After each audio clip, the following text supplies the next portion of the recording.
$1 billion table is where you educate yourself to do better. I believe business is life.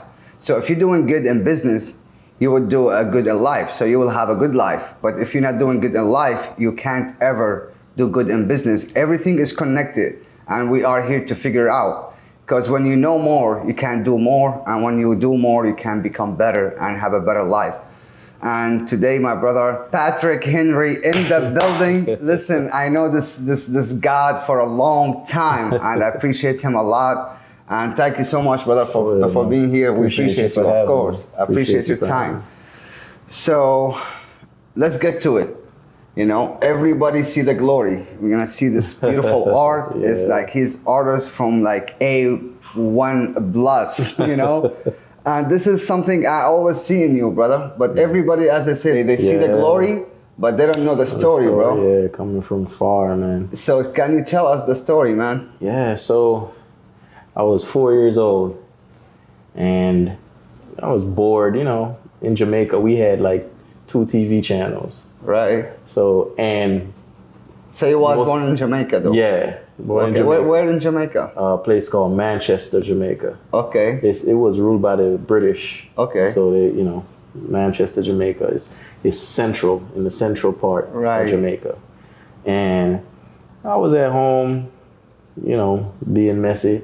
I got my pencil, went under the bed and started scribbling cows. My daddy used to raise cows. Okay. So I started scribbling just cows. And, you know, usually when you have a kid and the kid gets quiet, you got to look like, you know, what's going on? So my mom was like searching for me and she couldn't find me. She finally looked under the bed and I fell asleep under there actually. Right. And then she was like, "What are you doing under here?" She lifted the mattress up and there were just a whole bunch of drawings. I thought I was in trouble. Right. Wasn't in trouble. She was like, "These look so good." Right. And so I'm like, wait, I'm good at something, you know, like, hold up. That's 4 years old? 4 years old, man. And because she made such a big deal out of it, it just implanted.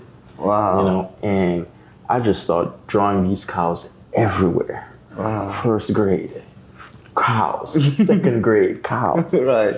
But then, you know, competition started, you know, you get to,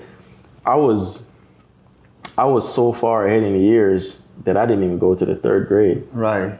They put me in the 4th grade. Wow. From 2nd grade. So I left all my friends, they were in the 3rd grade, I was in the 4th grade. Right. And they were like, "Hey, all you draw is cows?"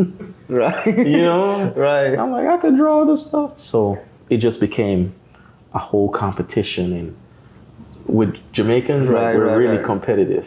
Right. You know, it's nothing like bad competition, but it's like we're really always trying to, you know. So the whole school started talking, "Hey, these 2 guys." It was me and another guy named Wade. Like we were the best like artists. Right. And we would just go back and forth. "Hey, I drew this, I drew that." So it just stuck with me all through, you know, my school years. I got to high school. The teachers saw it in me. I was just always trying to better myself. Right. If I drew you, you know, I'm trying to get every detail, stuff like that. And it just like, it developed into this thing where it became second nature. Wow. You know, it became just second nature. There was nothing that I didn't see that I could create. You know? Right. So you had years where it would get boring, you know? So I'm like, something else has to give. So I started doing more 3D type stuff in Jamaica. Right. You know, started, I couldn't afford, like the wood that I use now, I couldn't afford it back then. Right. So I used to do cardboard. Okay. You know, the scissors and stuff like that. And I remember I created this one piece. It was of this Rasta. You know, the Rastas are big in Jamaica. Rastafari. Yeah. So I drew this Rasta, but the locks, like they came out the frame, you know. And I was bringing it to a gallery to ask them if they could sell it for me. And literally at the gallery door, this is how I knew. You have something. Yeah. Right at the gallery door, this guy, he looks at me, he's like, "Young man, you're gonna sell that?" He's like, "You did it?" And I'm like, "Yeah, I did it." And he's like, "How much are you selling it for?" So at the time, I hear an accent. I'm like, oh, he's American. I maybe can get away with a little more money than I was going to sell it for. I literally was going to sell it for like, I'm going to say like 500 Jamaican dollars, which would be like $5 here. Right. So I looked at him and I said, man, this guy is well dressed, suit and everything. And I was like, $100. He's like, what? And then I was like, $80. He's like, no. He starts, he gives me $400. God did. Yes. And he said, I'm Jamaican. I know I have an American accent, but I'm Jamaican. Right. And I work with Demi Moore. Wow. Demi Moore is like, this big American actress, Right. I didn't know who she was. Me too. I'm just looking at the $400 and I'm like, this time I'm like, man, I could finally give it to my dad. I'm not thinking about buying I'm not thinking about buying anything, just to help the family. Right. That's how we were raised. That's how we think. Yeah, so I'm there and I'm proud. My mama, she's like in tears, Yeah, so I go home and I'm like, hey, Dad, look what I got. And he's like, where you get this? Like, did you steal it or something? Right. I'm like, no, the painting that I did, and I could see the clockwork in him, and he's like, you got something. He's like, get to work. Get to work. That's all he had to say. Go to work, like, brother. Get to work.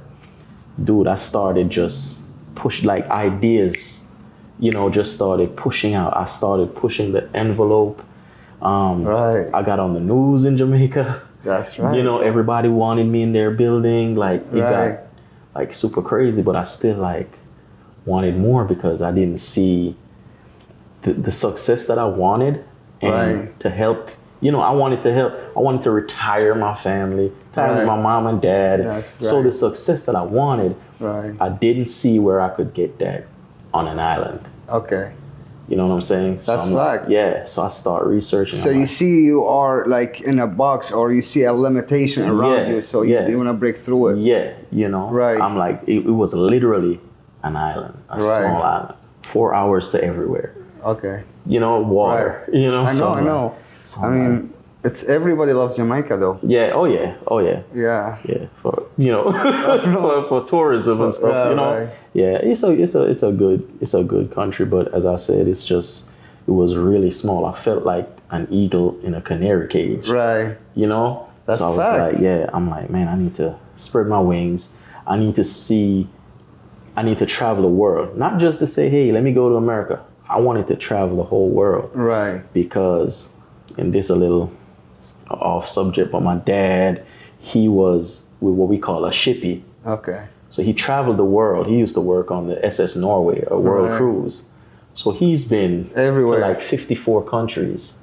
Wow. So he used to come and tell us stories. Right. Oh yeah, I've ridden a glacier. I'm like, it's not normal to hear that as an island boy. You're like, oh man, my dad is big boy.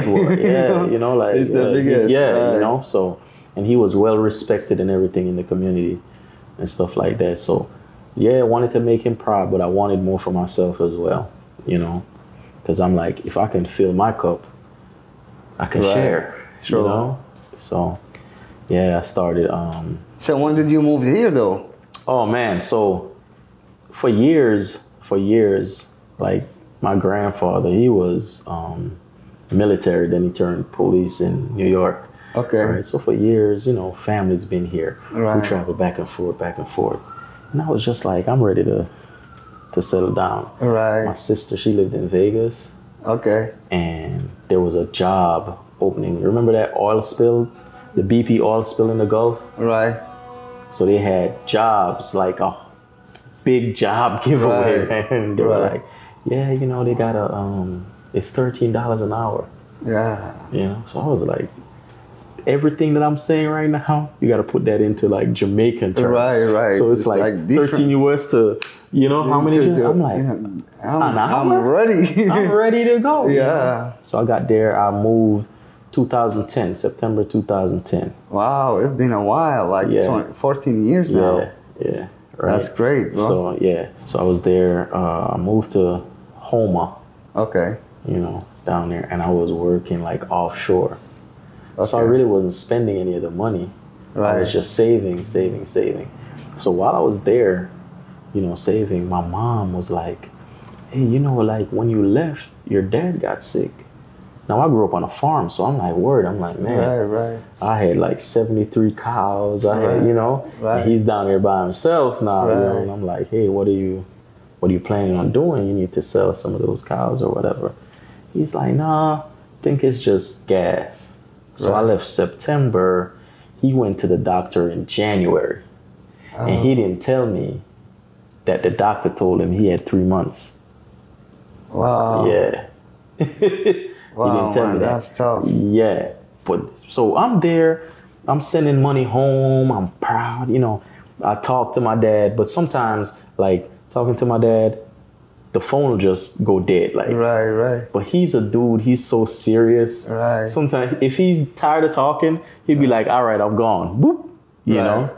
And it was just like, now I'm finding out that he used to pass out. You know? From that. Wow. Like now I'm hearing from my brother, he's like, bro, when he was there, you know, you were sending money back and stuff like that. We were doing medical stuff with the money. Like not what you thought. You get what I'm saying? It was like they didn't want you to worry. Okay. You know? So yeah. That's a great family, bro. Yeah. A lot of respect. I remember. So he left after 3 months? After 3 months, yeah. Wow. Yeah. So I remember it was like March, April, and he was like, yeah, man, I'm not feeling too good. So I'm like, what happened? But he's sounding weak. I've never seen this dude bigger than me, like strong, you know? Right. So I'm like, what's going on? And he finally told me. But when he told me, he just like brushed it off. Like, yeah, they say I got cancer, but you know how we do. So I'm like, all right, we got to beat this. Right. You know? And I just remember, like 2 weeks after, my mom called me and she was like, yeah, man, you about to get into the art and stuff? And I'm like, yeah, and I got some good news. I'm gonna get you some money, you know, just talking. But then she was just like, yeah, your dad's gone. So I'm like, yeah, that's what I'm talking about, because I thought he went back to the cows and stuff. Yeah, you know what I'm saying? I'm like, you know, like the farm, I didn't know. Never in my life did I ever think he's gonna go. He's gonna go. Never in my life. You know, like I'm thinking when I'm old and gray. But I remember right then it clicked, and I remember our last conversation. You know, and he's like, man, no matter what you do, he's just telling me, you know, I love you. He doesn't talk like that. You know, he's not emotional. Yeah, he's not like that. Man. Yeah, he's a like, tough, you know, man. I love you and stuff like that. He's like, just do me one favor. He's like, never stop painting. I'm like, wow. You know, and then he said, there'll be victory even though the army will be shed. And I'm like, what kind of parable? What kind of parable, you know? And it was like, I'm like, victory though the army will be shed. The army will be shed, meaning some of the people in the army gonna die and stuff like that. And I'm like, I couldn't find, but that just stuck with me. Right. And I was like, man, I ain't gonna never stop painting. Right. I'm gonna always be the best I can be. Right. You know, there ain't gonna be when I tell you, like with my pieces, I put myself in my pieces, you know, just for him. Right. You know? That's powerful. I would have brought his favorite piece. I was gonna bring it today, but I didn't want to tear up, you know. I didn't want it to be too, you know, but that's the only painting I'll never sell. Right. That is the only painting I'll never sell, because I remember I spent 3 weeks, and that painting is like super small. It's like 18 by 24. Wow. But it's fully detailed. Right. And he watched me do that painting. Okay. When I finished, he gripped, dude was strong, you know, he gripped my shoulder. He's like, now that's a painting, you know? Right. You know what I'm saying? Powerful. Yeah, because he used to paint too. He used to, you know. He's artist too? Yeah, he used to paint and draw, yeah. That's powerful, man. I'm not going to say he's an artist. It's a family, though. Because like, when I was 13 years old, he gave me a book. Because when he saw I started doing it, he's like, this is what I used to do. Blew me away. At 13, I surpassed that. So I put it down. I'm like, right, that's it. All right, Dad. I got you. You know, yeah. So yeah, that's every time like I feel low or I get an artist block, I just think back to that. You know, and it pushes me, you know, it just keeps pushing me because I'm like, all right, Pat, Mama's still working. You know, you gotta get it to, it's not all about money, but I really wanna, you know, say, hey, I feel like I have to do that, you know, just to get that bug off my shoulder, like.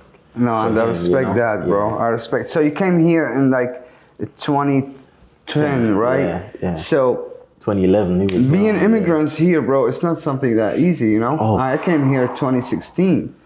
And I mean, at least you speak English, though. Yeah, I came with no English. Yeah. But how tough it is. Like, people, because they think, oh, this guy's coming and they working and they got it. Bro, like, can you, what's, like, how the story? So nothing was, like, handed to me.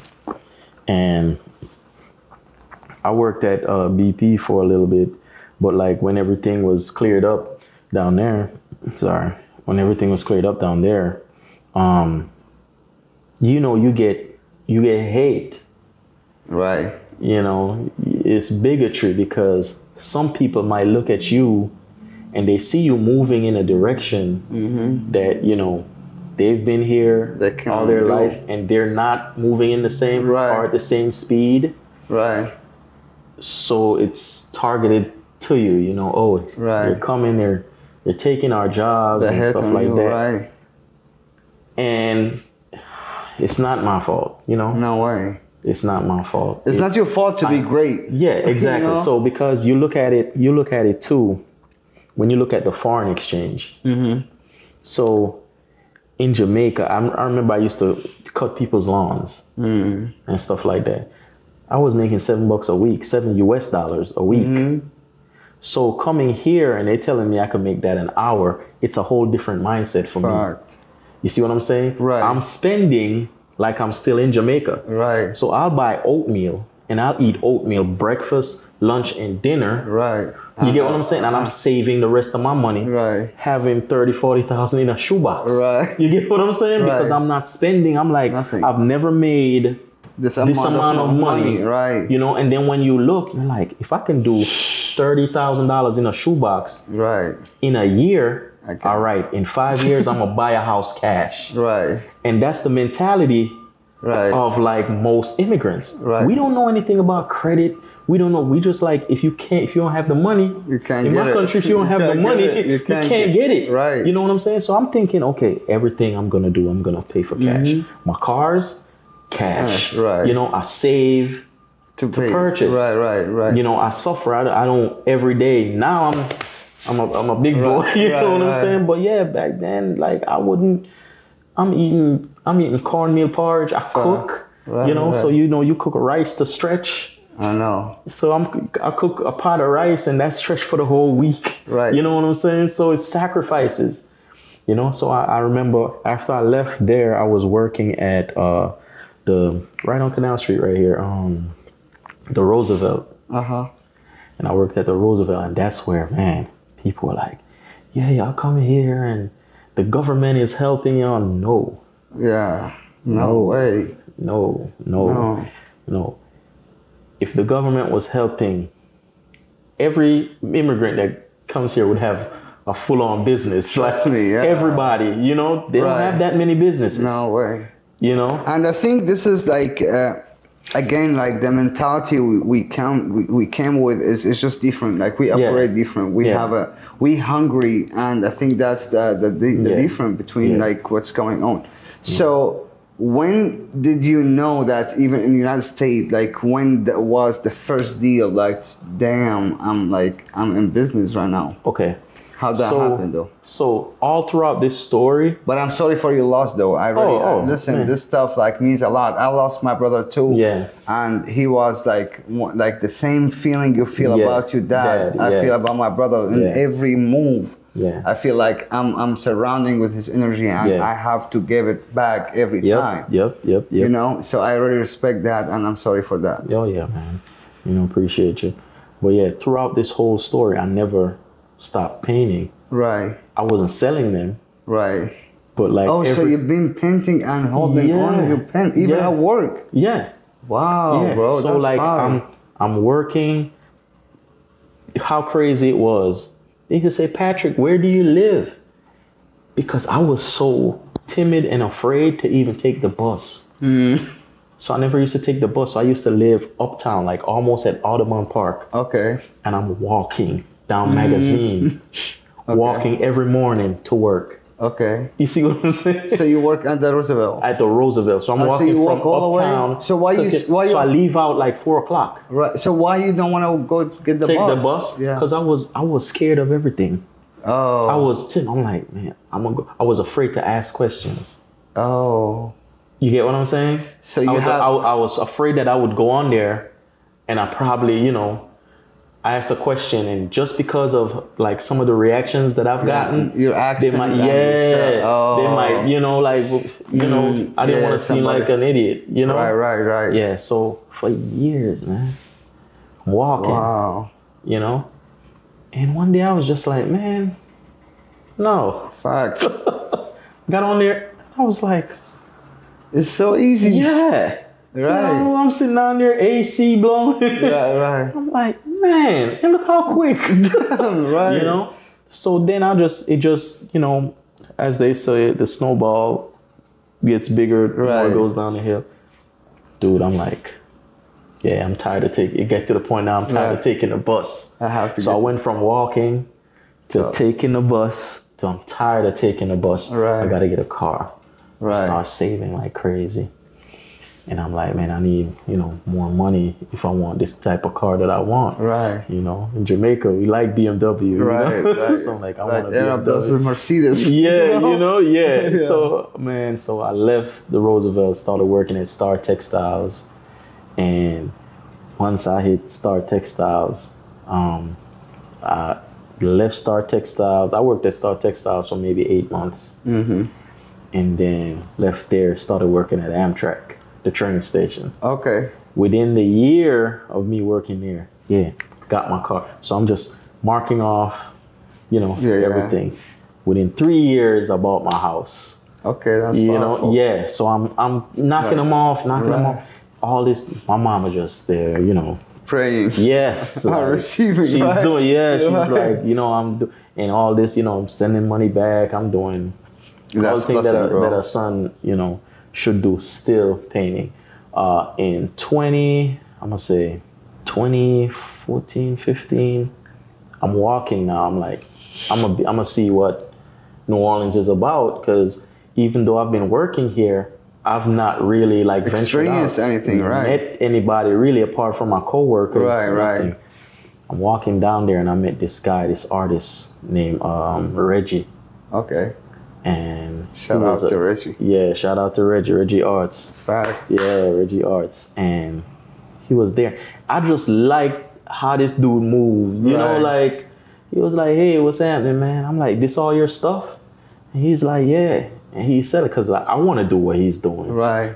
So I'm like, but dude, do you make money here? He's like, I do all right. We started talking about art. Right. Nothing else. She's just telling me about the city, about art. We just clicked, Right. But while I'm there talking to him, I'm studying everything that's going on. Right. There's a thing with me. I don't know if they call it ADD, ADHD, or whatever it is. But while I'm there, I'm aware of my surroundings. Everything. So I have my back to the wall, and I'm almost like counting the amount of people that walk past, the amount of people that stop.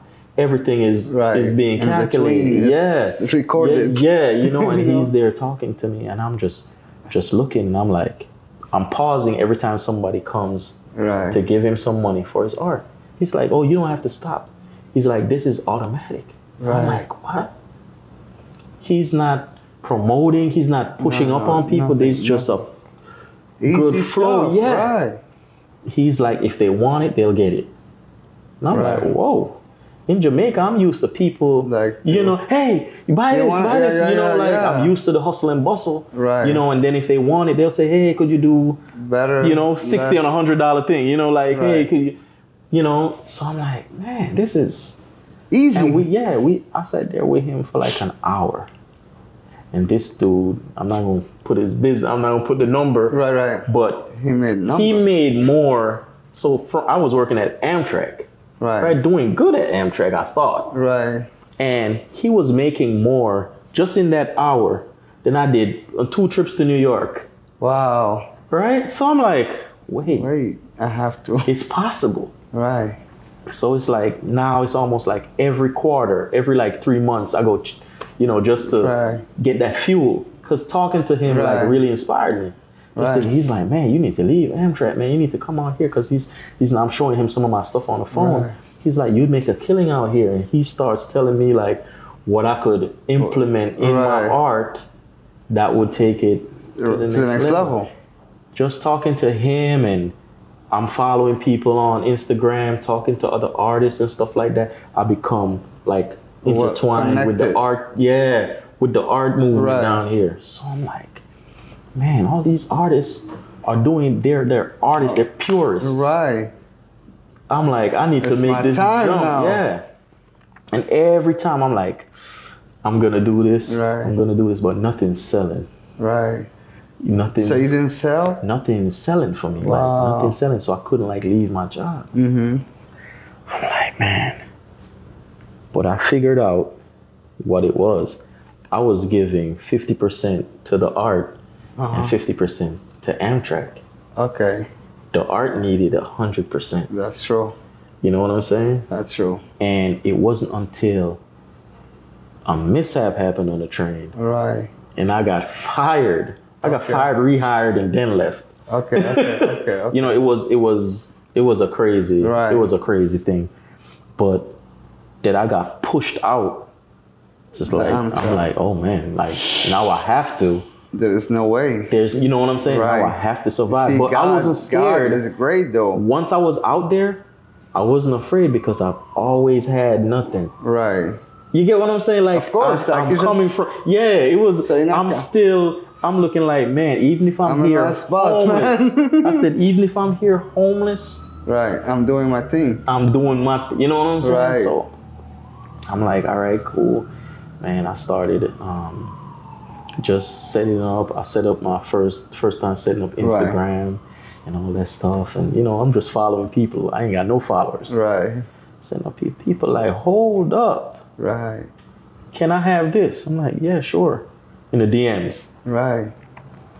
Movements just started. You see? Movements just started. So you have to sacrifice first in order to receive, which is, I think this is what a lot of people hold all the greatness within them. Yeah. Because this type of like breakthrough or the fear they hold them back from doing it, bro. And I think so far, I'm watching you though. Yeah. And so far, I feel like there is so much jumps that you can do and be in. Yes. But I feel like, which is, I think it's like, personally, I'm inspired by what you do, bro. Yeah. Like, I love what you do, and you know that for a fact. So and then you start doing that, you get these people in, and they started getting DM. So when did you understand, like, when the first big deal that you did? And you said, yes, Patrick, you on. Let me see, the biggest deal. The first one. Not the biggest deal. The first one that let me say, okay, this can be done. Man, now I'm going back in the memory banks right now. Right. So my manager that I used to work for at BP. Okay. She bought a piece. She gave me $1,500 for a piece. Right. Because she was like, that is the most amazing thing I've ever seen. Wow. You know what I'm saying? But that's when I was like, all right, it is possible. But with this Amtrak thing and everything happened, I think when I got a call from Showtime. Right. Showtime, the TV station. And they were like, hey, that was for me. It wasn't a lot of money. Right. But that was for me like, now it's not a lot of money. Back then it was to me. Money. But like, I'm like, man, my stuff is about to be on TV. Fact. Like from Jamaica, like I would never fathom, Right.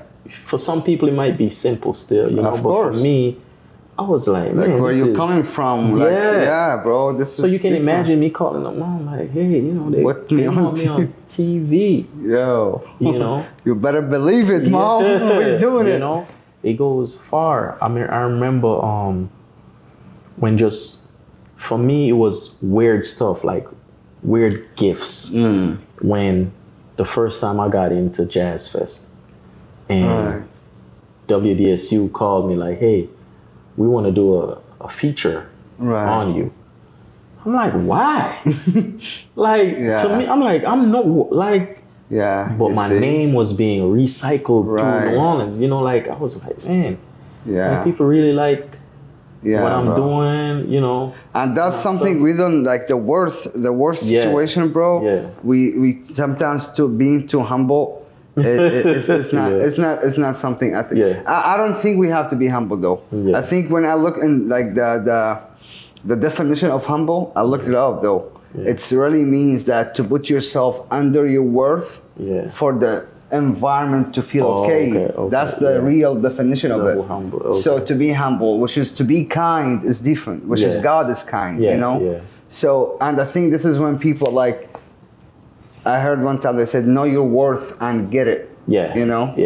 So now I'm not going to say I'm all the way there because I'm always learning, you know? We all learn. Always learning. So now I've realized, as I say, you know, I'm in a different realm. The growth is just high level. Compounding, The growth is just compounding because now, all right, you get to a point where even in New Orleans, I'm doing like my trombone shorties. I'm doing in like little small scale stuff that people can just, tourists can just come and grab. And I'm not saying it's a bad thing, but I'm not a souvenirs guy, you know? And I always was like falling into that trap. It's a trap because like, oh man, I need money to pay the bills and you get desperate, you know? And I started, I linked up with Terrence Osborne. He's another big shout out to Terrence. That's my mentor right now. Yeah. To me, he's like one of the best artists in the world to me. You know, that's how I see him. You know, time. So a lot of respect, bro. A lot of respect. Yeah, a lot of respect. And not only that, the way how he came at me. Like nobody of his stature came at me like that, you know? So it was like, you don't need to talk to me. This dude's selling $100,000, $150,000 paintings. You don't need to help me or anything. And he reached out to me.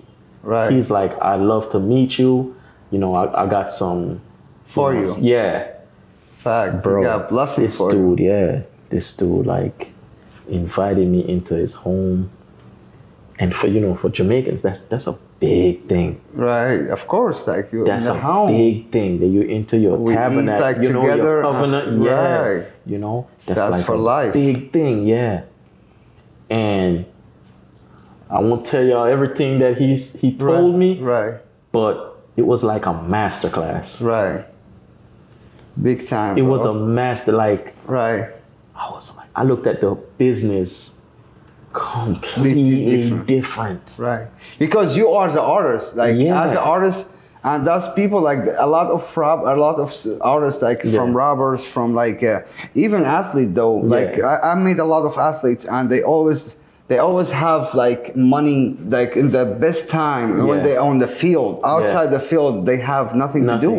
You know, and they don't know how to invest that money, how to multiply it, what to do with it.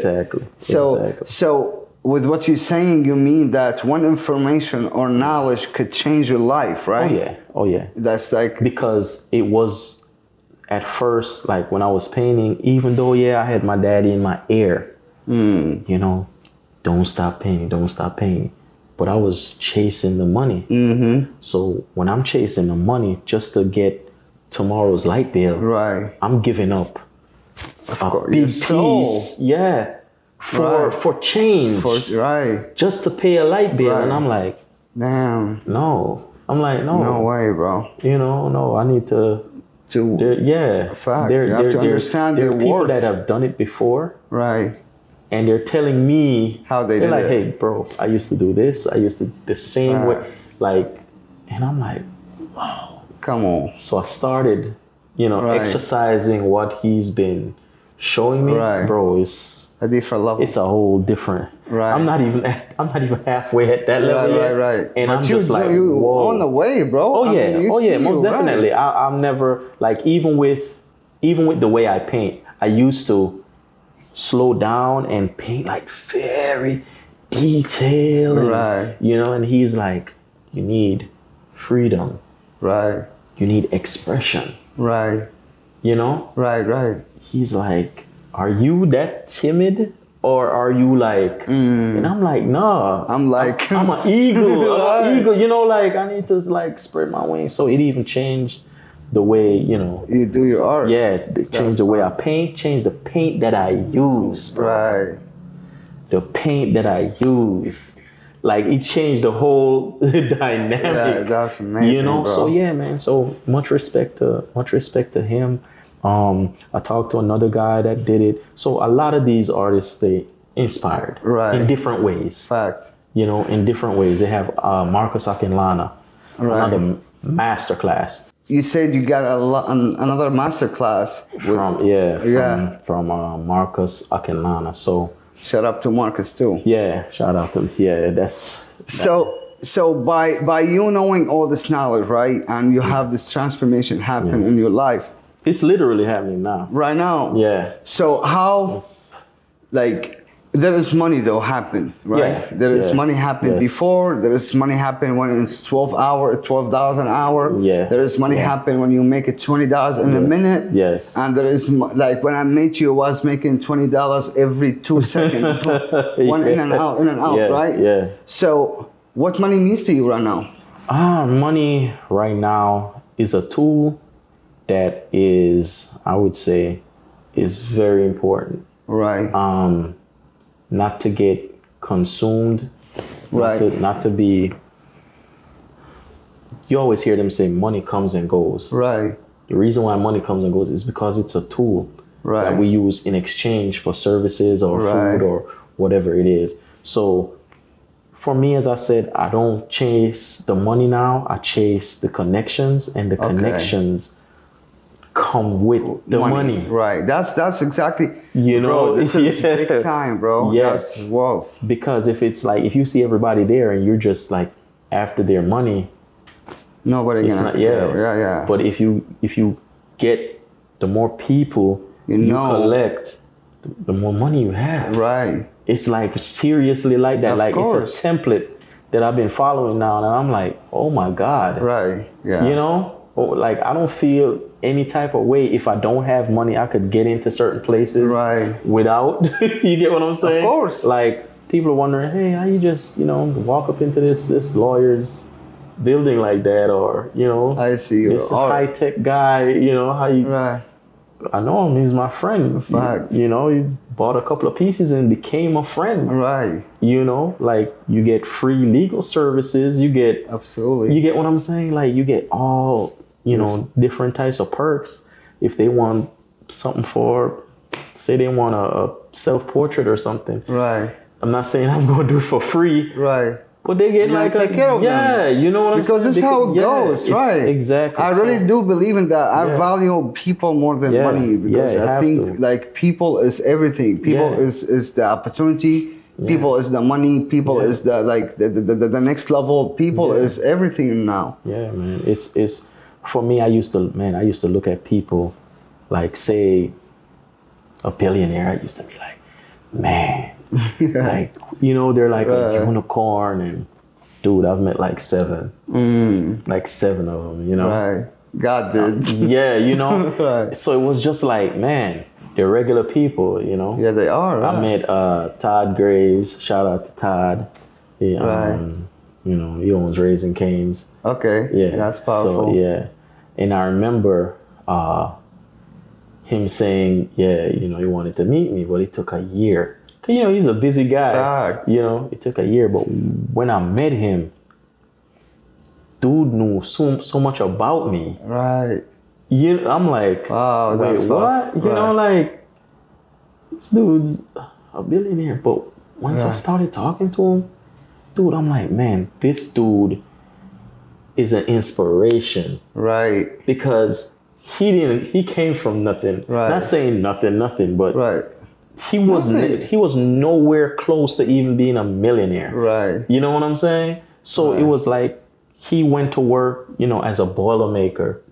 Then he went to Alaska to be a fisherman, just to make the money to come back to Kansas to do something that everybody because they didn't fund him, right? Exactly. To do something that everybody told him would not work. Right. There's different types of hunger. Right. You get what I'm saying? That's powerful. Like some people wouldn't respect. travel. I traveled from Jamaica to the United States. Fact. Some people would not leave New Orleans to go to a different Bro, to chase their dreams. Right. They don't. And then they look at you and be mad. They look at you and they'll get mad, like, man, because you made it. Yeah. Right. But I'm working while you're sleeping, baby. Thank you. You feel me? Like, Come literally. On. Like, bro. Like, I was up at 3 o'clock this morning. I was up at 3 o'clock this morning. So, bro, what's the biggest challenge that you face in this journey, though? Like, the challenge that you say, like, damn, like, this is big time. What's the biggest one? My biggest challenge is, used to be, and I mean, up to last year, was seeking validation from other people. Right. Wow, that's big time. Yeah, because I'm an artist. Right. That is used to hiding behind the art. Fact. Like this, I don't usually speak. That. It's because we cool. Right. You know what I'm saying? Fact. Like I don't speak much on. I'm slowly transitioning. Every change comes with growth. You know what I'm saying? That's fact. Like, you can't be the same. If you're the same person every year, it's not gonna work. Yeah, so validation. Get challenged, right? Yeah, validation. So what do you think the artists in general, that the biggest challenge they do have? Do you think the same? Yeah, I think most of the artists that I've talked to, that they're like, hey Pat, I want help to do this, I want help to do that, and I think they're in their head too much. Yeah, they're in their head too much. Like they gotta realize, hey, to grow is to change. Wow, bro, I really believe that. Yeah, what you're saying is I think a lot of, like, 90% of people, the issue is not outside, it's the mental issue.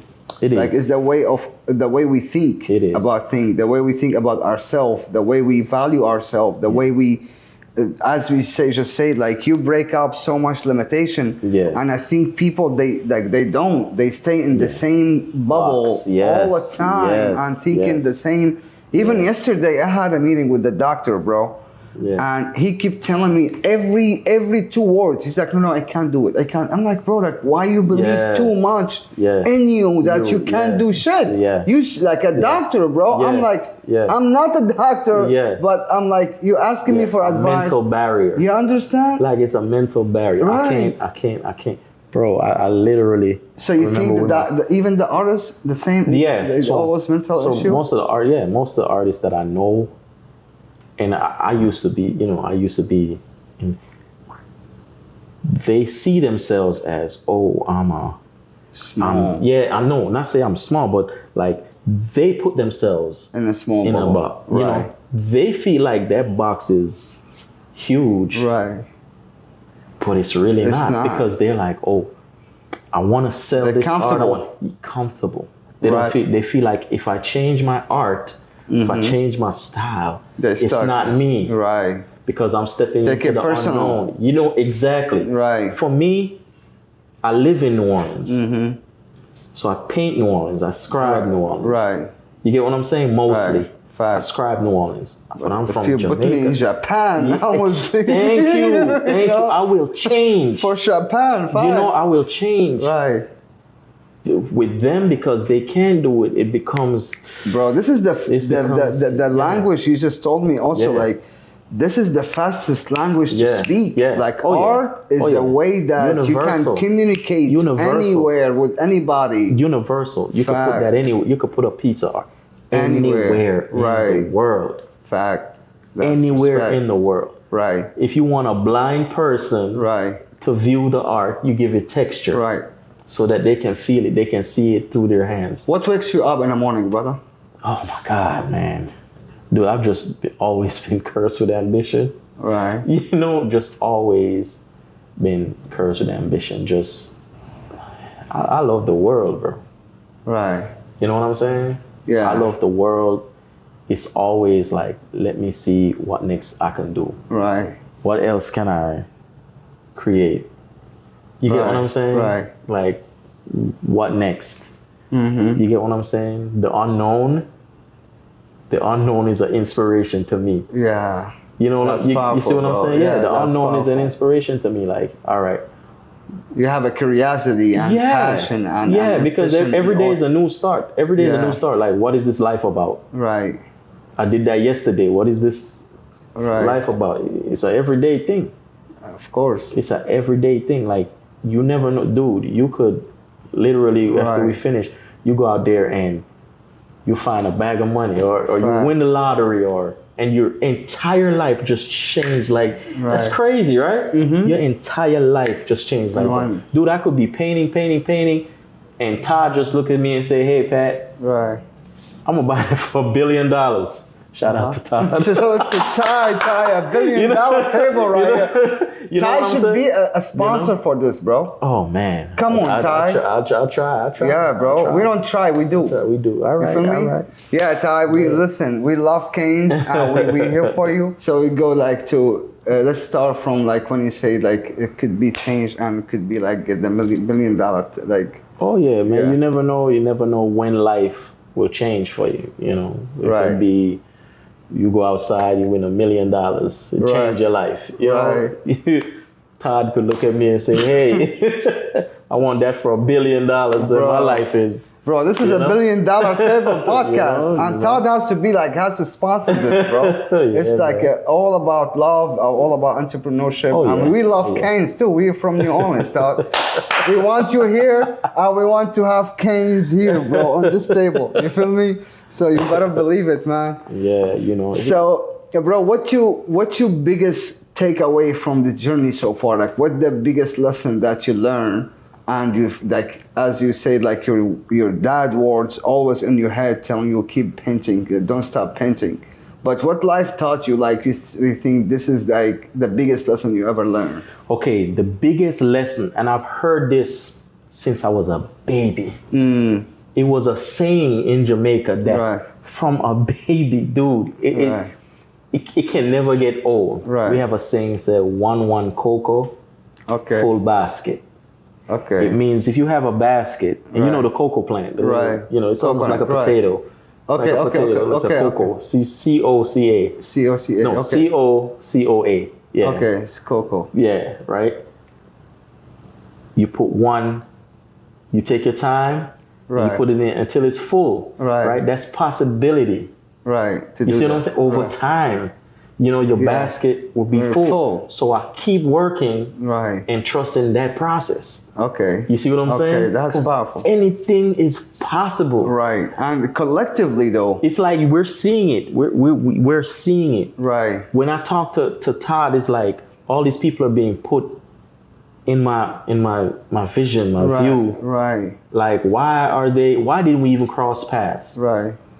There's so it's like attracts like, bro. There's like 1,000 billionaires now or something like that. You know what I'm saying? But you look at it like how an artist is gonna have like a meeting sitting down with a guy like this or anything is possible. Fact. Anything is possible. Dude, I just got back from Disney. I remember I told you the first time we met, I told you I've never even been on a roller coaster. Right. Dude, I just got on a roller coaster. Congratulations. You know what I'm saying? So even simple stuff like dude, anything is possible, man. Right? And I think this is something like everything collectively. Like what you do right now, you're gonna see it in the next 5 years, though. Like what you're eating now, what you're saying now, how your habits right now is affecting you in the next 5 years. And what you're not doing now too. It's gonna affect you. Like people say, "Oh, look, I would do it." Trust me, I know about that, bro. Bro, I'm gonna be on your team right now. I wanna be on your team, and we're gonna change the whole game because I believe we can't be great by himself. Like like Muhammad Ali, the greatest, he never been by himself. You know, like Todd, we have a team. I think if we were meant to be, because especially here, I realize no matter who you talk to, there is a big trust issue. 100%. You know, me as an immigrant. Right. Not only, hey, he's not from here. What is he thinking? He's a foreign matter. You get what I'm saying? Right. You know, if a mosquito comes in a room right now, or whatever, it affects the whole. Look how small it's a trust issue. Like, is it gonna hurt? Is it gonna? You get what I'm saying? Like, what is it gonna do? You know what I'm saying? So it was, imagine. Of course. People, you know what I'm saying? But I believe. I've been there, bro. People will work with people. Right. And for people for a cost. I think for value. Like, if people. Go ahead. So you look at, and this might not be, you know, but you look at the Guatemalans, the Mexicans, the Hondurans, they always stand by Lowe's, and a lot of people don't trust them. Right. They're immigrants, but they'll go there and say, hey, I need something built. The trust is there for the build. For the build, right. You see what I'm saying? True story. But for nothing else. Nothing else. You know what I'm saying? Right. But like, they'll say, all right, cool. I need this. A contractor would go down there, hey, I need this built for $10 because I know, you know, they'll do it for $10. Right. You know what I'm saying? But while he's doing that for his self-gain, society is now fussing at them like, oh, they're coming. We could have did that job, but if we did that job, it would have been $300. 100%. You get what I'm saying? It's not their fault. Right. It's not. You know, it's a circle of life. Absolutely. And I think also like that we position ourselves like, you know, the bottled water. Yeah. It's like it's $1 at the Dollar Tree.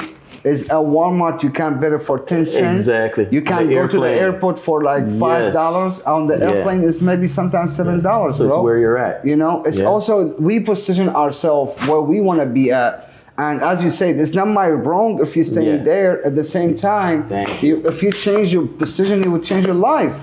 You know, and people taking too much, like too long to adapt to it. Yeah, and that comes with the art. That comes with the art. So I've gotten myself where certain art shows, and I know certain people might feel a certain type of way because I don't come around anymore. Right. And it's not that I feel like, hey, I'm bigger than this one. But just like you said, I moved on. Yes. And I've seen it happen. Absolutely. I've seen where I'm selling in New Orleans. Right. I'm selling at one market and I have a piece for $600. Right. And people are like, oh my God, that's so much. That's too much and everything. It's not for you. And literally, I make a mistake and put an extra zero on it at Jazz Fest. Wow. It was a little shotgun house. Right. Not much bigger than this. Wow. $6,000. Fact. And a guy from he lived in the Hamptons in New York. He comes there and he buys it. Wow. No questions asked. There was no haggle, nothing. Nothing. Just handed me the card. Hey man, this. So I'm like, oh. Let's go. Let's go. All right, New York. Okay, New York. Shout out to New York. Let's go. All right, Washington, D.C. You know, so it's just, you know, I'm like, all right, so these people think a certain way. Right. You know, I need to be around the right people. Yeah. To get my goals. Fact. You know, I need to be around, not hating on anybody nothing else. Personal. Yeah, it's nothing personal at all. You know, but for my trajectory, absolutely, that is where if I can get bro, if you finish with the third grade, you have to fucking go to the fourth grade. Yeah, you can't stay there just because you like the teacher. Yeah, you know. So bro, I've just been trying to trying to grow. Right. Sometimes, even on your journey, you'll grow past people. Right. Sometimes all the seeds were planted, but some of the seeds were grass. Some of the seeds were, you know what I'm saying? Were trees. I know. You get what I'm saying? You can't be mad. No way. You can't be mad because you see the tree. The tree still needs the grass. You still need nutrients. Right, you know what I'm saying? Right. And none is better than nobody. None is better than anybody. You know and I think, bro, like again, like if you're not growing, you're dying. Yeah. That's period. Yeah. And if you want me to feel bad because you in your position, and you want me to like because you have the victim mentality, and you think this life is against you, and you want to stay, and you want me to stay with you. Yeah, fuck no, man. Exactly. I'm meant to be great. Yeah, that's what I'm here for. Exactly. And I think this is something I believe like we all deserve it. It's not something special to me. Exactly. Yes. It's for everybody who believe in it. That's why, like for me, they have this thing where they say, "Oh yeah, man, you know, you give the game." For me, dude, I share any. I've seen Come artists. Ask me. Yeah, I've seen artists, and not only that, I've seen artists, and I'm like, man. I want to, you know, I'm a fan of that artist. Right. You know what I'm saying? Like, and I'm not afraid to say it. Like here, they're like, man, you're a fan. Like they make it like it's a bad thing. No. If I love your art, that is what I am. I have to show love. You get what I'm saying? If I love your art, that is what I am. So I've told many artists, man, you need to, you know, go to Jazz Fest. Right. I've been to Jazz Fest and I've never seen you. And I think, it's a good place for you. You know what I'm saying? Right. Like you don't hear Walmart telling Walgreens that, or you don't hear Home Depot telling Lowe's, hey, you need to go do that. You know what I'm saying? You just have to be like, look, man, everybody can get there. Right. Everybody but can get it. But at the same time, when like, let's say when Amazon doing the delivery, I mean, Walmart start doing it. Yeah. But it doesn't mean he's trying to take his business. Exactly. He's just trying to grow, man. Because he got Nokia, bro. Nokia, because they did not change. Yeah. They're out of business. Yep. Right? Yep. A lot of stores now. Fact. A lot of stores think they in this climate they can just remain the same and it'll just keep going like that. Story. Forever 21 is going out of business. Yeah. You know, everybody is closing. Kmart. Went out of business. You know what I'm saying? Of course. So you have to know how to adapt. And if you can't adapt, you will recruit people that have adapted they can help you along the way. Because you're gonna hate. Exactly. You know, like my grandfather wouldn't know what to do with a CD. Fact. You get what I'm saying? Absolutely, yeah. A kid now, you give him a CD, like what is this? Right. You know, like everything is Bluetooth changed, and you get what I'm saying? Like damn, used to have remember when send me the song, send me the song, bro, or anything that you needed on the phone was a wire, you know, like so things change, man. Things change. So that's really what I'm on. And even with Todd said the same thing. He's like, I agree with you, Patrick, with what you said when you said you always be a student of the game. Right, you have to. Because I always. You know, I always put myself. We don't know what we don't know. Yeah, I always put myself in a student frame of mind. Always try to learn. Right. You get what I'm saying? That's true. Always try to learn. When I'm here, I'm asking other artists like, man, just like with Reggie, I asked Reggie like, what sells, bro? Right. I want to sell some art. Right. But I know my subject. I can't sell Rastafarian every day. Right. I can't sell palm trees and beaches every day. What sells? He gave me the game. He's like, well, you see all this inspiration around you, Pat. Right. He's like, you see the buildings, you see everything. Like, you know what I'm saying? So I'm like, okay. Sales is transaction between a value for people need. Like, you know, when you meet people needs. Yeah. You know, even in art, like it's an emotional transaction though. Oh yeah. It's all about what people like, what people love. And people buy the big house, not because they need a big house though. Yep. Because they just love the big house. And then it gets to a point where, all right, you look and you say, why would someone why I remember I used to go to Palmer Park. Sell out, man. Fact. You know, like sell out. I only have the hooks on the wall. Right. You know. Because when people come there, I don't even try to sell them art. Right. Try to give them an experience. Because whether they buy it or not, I want them to remember me. I want them to go talk about me. Right. You know what I'm saying? I really wanted to make friends. I didn't have any friends. You know what I'm saying? So like, hey, where you from? Just talking to them, giving jokes, giving, you know, connections. Right. That's power, connections. Bro. I remember I used to do the Tabasco, and I remember the guy that does the distribution for the company. Right. He came. He's like, you know, you can't do that. That's, you know, copper. And I'm like, what?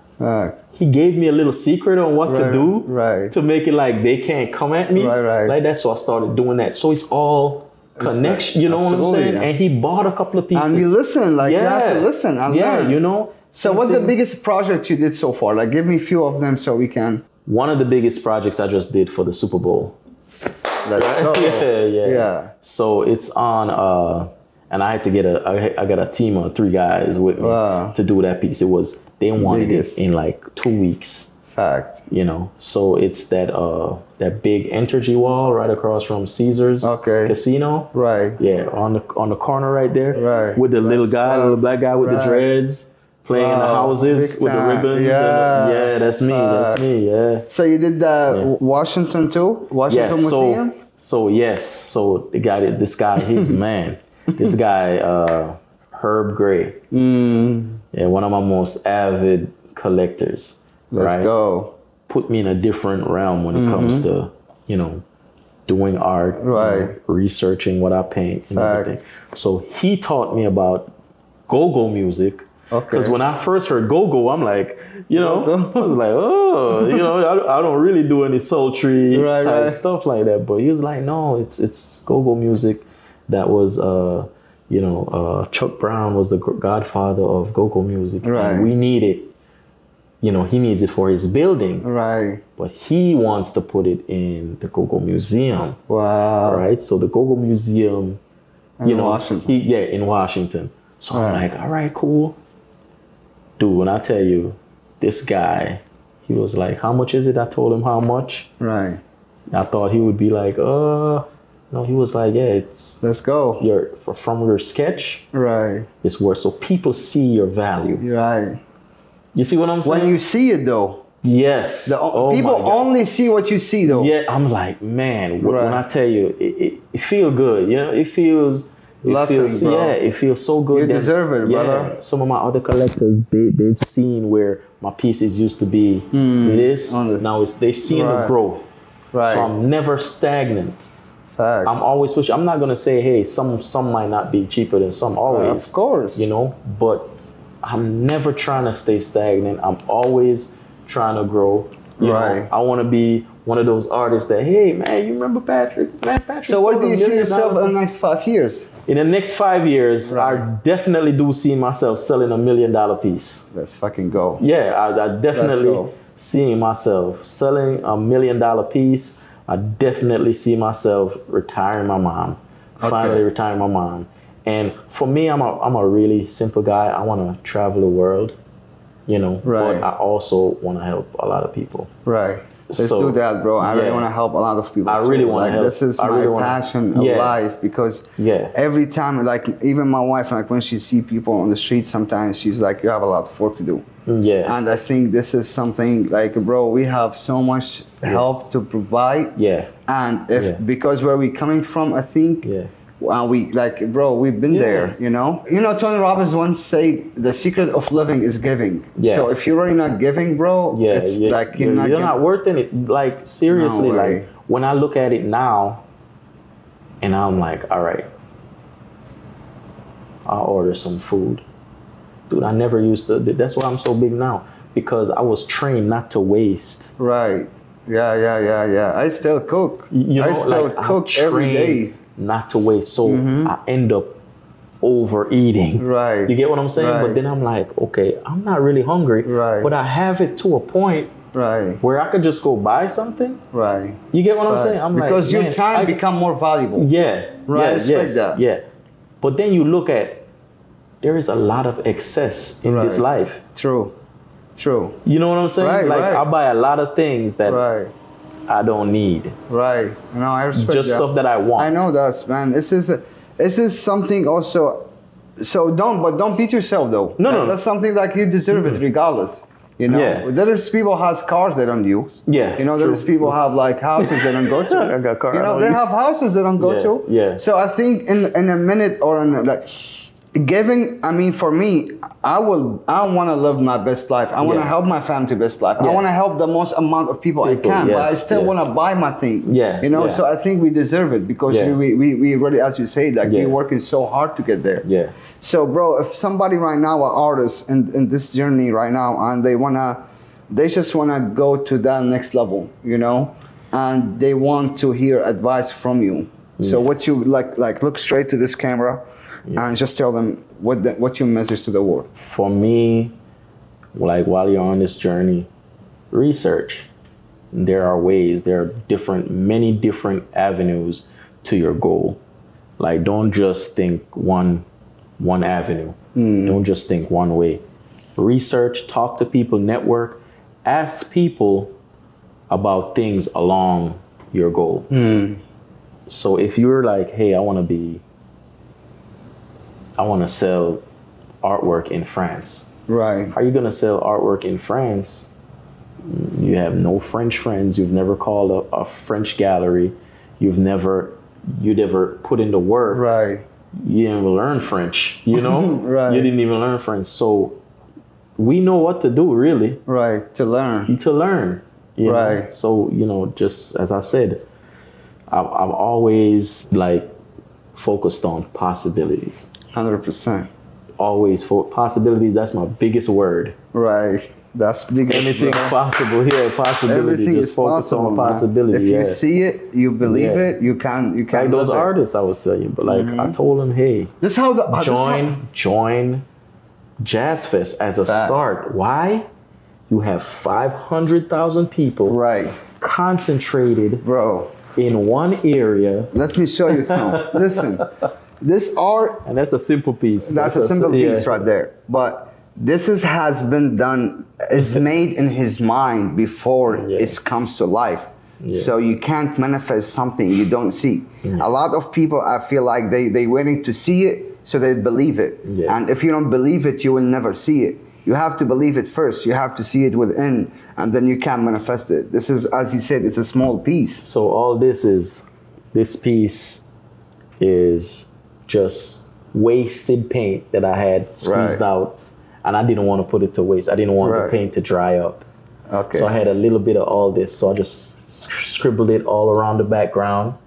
So it would be like, you know, he's playing, you know, something. It's This still was a scrap piece of wood. bro. This was a scrap piece of wood. The only thing that was really thought of, cut out, was his body. Right. Like with the hat and everything else. But Right. this was a piece that I had, just a circle. Right. I don't remember what I was going to use it for. Right. And you But did I was it. just like, it'll be perfect. That's what's art. As the bell, yeah. It would be Fact. perfect as the bell. So I wanted something that was just, you know, just a portrait. But you have the vision of this first. Oh yeah. Oh that's yeah. what Always. happened. Always. You always looks like, okay, that paint, that amount of paint that I have, what is it gonna be? Right. You know, like what is it gonna 100%. be? Yeah. You have to have a A lot vision. of times people say, hey Pat, can you sketch out that is the hardest thing. That's like asking me to do a painting twice. Right. You can't do that. I rarely sketch out anything and then say, oh, you know what, I'm gonna do this. But I've had to do it now for commissions. Right. You know what I'm saying? Right. But I charge for that. You know what I'm saying? But it's almost like I did it twice. It's a drawing, then a painting. Right. I'm like, nah. I go straight on the wood. Boom, boom, boom, boom, boom. Cut out. Right. You know, just like, it's, it's second nature to me now. So the message for today is rule number 1. Don't play yourself. Stop playing yourself and stop limit yourself, because everything is possible. Everything is out there. You just have to believe in you, and you have to reach out. You have to know people, because people is wealth. People is opportunity. People is money. Stop, as you say, stop like just chasing money, because it's gonna run away from you. If you look for people, which is the right people, you want to be around people who's doing it, people who are already there, so they can inspire you, not people who are gonna hold you back. Because your environment shape who you are. So you just make sure you are around the right people. And I always say, I'm here to figure it out, and we're here to learn, because the more we learn, the more we earn. And remember, That's God first. And I will see you at the top. Brother, thank you so much for coming. That's mean a lot, bro. Appreciate you, man. You are Appreciate the greatest. you for having me, man. Bro, You're the greatest. I appreciate you so much.